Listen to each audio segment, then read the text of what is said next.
Top quality और consistent performance के लिए सिर्फ सिल्वर पंप नाम याद रखना। પંચાયતનું પ્રમુખ પદ બિન અનામત જાહેર થયું છે।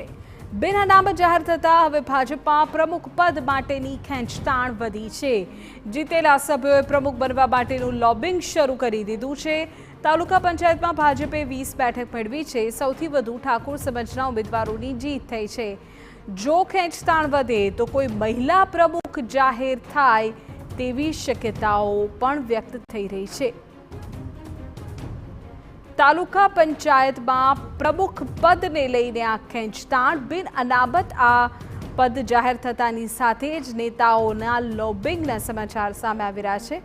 અમારા સંવાદદાતા હિમાંશુ પટેલ આ બાબતે પૂરી વિગતો આપી રહ્યા છે। હિમાંશુ, શું સ્થિતિ તાલુકા પંચાયતમાં જોવા મળી શકે? એ વાત કરીએ તો તાલુકા પંચાયતની ચૂંટણીમાં બીજેપીએ 20 જેટલી સીટો જીતી છે, જે આ વખતે તાલુકા પંચાયતના પ્રમુખ પદે બિનામત જાહેર થયું છે, જેથી લઈ જે પણ બીજેપીના પ્રમુખ પદના દાવેદારો છે એમને લોબિંગ શરૂ કર્યું છે। જી ઓકે હિમાંશુ, તો અમારા સંવાદદાતા કહી રહ્યા છે તે અનુસાર 20 બેઠકો ભાજપે જીતી છે, ત્યારે હવે જીતેલા નેતાઓએ લોબિંગ શરૂ કરી દીધું છે। જોવું એ રહેશે કે પ્રમુખ પદની જવાબદારી કોને મળે છે।